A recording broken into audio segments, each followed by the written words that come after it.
अपने बच्चे का रुख देखिए। बस इतना ही मैं आपसे कहना चाहता हूँ, और कुछ सेफ्टी सिक्योरिटी की बातें भी मैं आपसे शेयर करना चाहता हूँ। हमने तो क्लासरूम्स आपके नहीं देखे, मेरे पास टाइम भी नहीं है इतना, लेकिन हम आपसे रिक्वेस्ट करना चाहेंगे कि 2-3 बातें आप जरूर गांठ बांध के रखिए।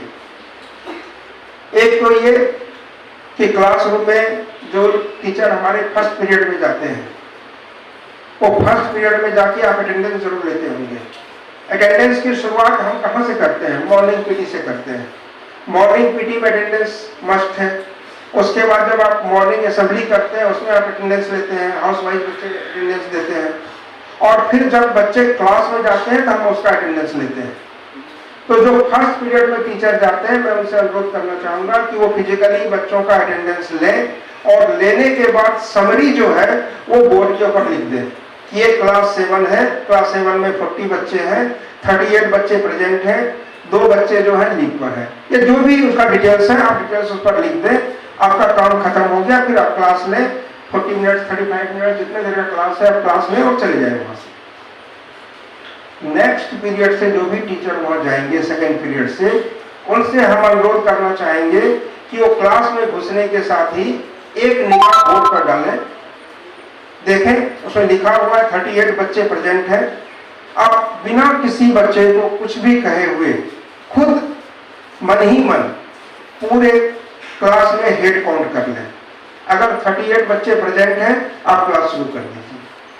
अगर 36 बच्चे प्रेजेंट हैं, 37 बच्चे प्रेजेंट हैं, आप क्लास स्टार्ट मत कीजिए। आप पहले पूछिए कि एक बच्चा जो मिसिंग है वो कहाँ गया है। हो सकता है कि क्लास लीडर कहे कि वो वॉशरूम गया है, आप तुरंत 2 बच्चों को भेजिए देखने के लिए, फिजिकली वेरीफाई करने के लिए कि वो बच्चा जो क्लास में नहीं है वो टॉयलेट्स में है या नहीं है। किसी टीचर ने बुलाया है तो उस टीचर के पास गया है कि नहीं गया है।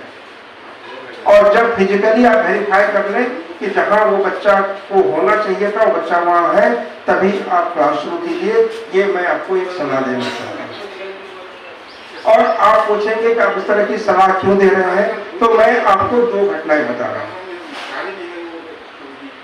एक घटना उसी स्कूल की है जहां मैं 8 वर्ष तक प्रिंसिपल रहा, और ये संजोग है कि 8 साल तक प्रिंसिपल रहने के बाद जब मैं ट्रांसफर लेके दूसरे स्कूल में गया, वहां जाने के ठीक 1 महीने बाद मेरे पुराने स्कूल में जहां मैं 8 साल तक प्रिंसिपल था, वहां एक घटना घटी।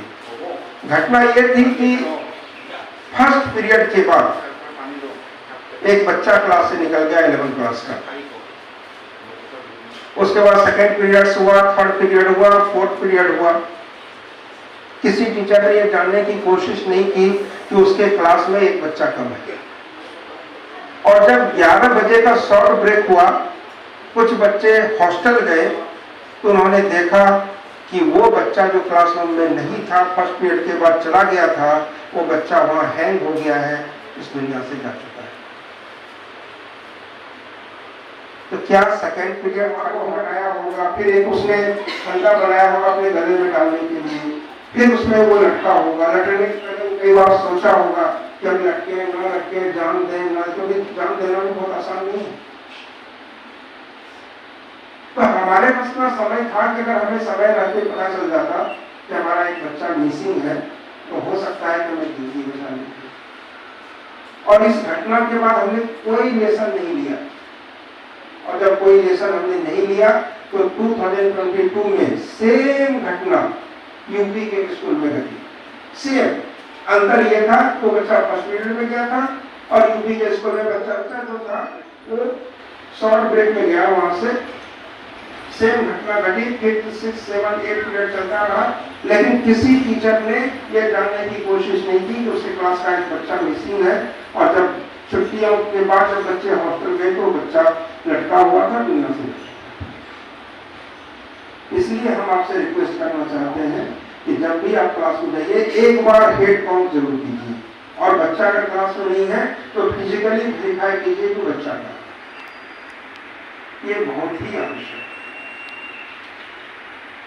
दूसरी बात मैं आपको ये बताना चाहता हूं कि बच्चे हैं, गलतियां होती है, यहाँ भी बच्चे गलतियां करते होंगे। किसी कोई भी बच्चा अगर गलती करता हो, आप अकेले में बुला के उसको समझा दीजिए, कुछ डांटना हो डांट भी दीजिए, पब्लिकली किसी बच्चे को इंसल्ट मत कीजिए। क्योंकि आज का जमाना ऐसा आ गया है कि अगर आप पब्लिकली उनको इंसल्ट करेंगे तो हो सकता है कि वो रिएक्शन में आ जाए और कुछ नहीं।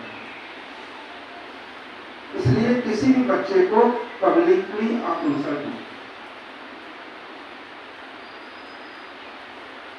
मुझे लगता है कि क्योंकि छोटा स्कूल है, यहाँ इस तरह का सिचुएशन ही नहीं पैदा होगा।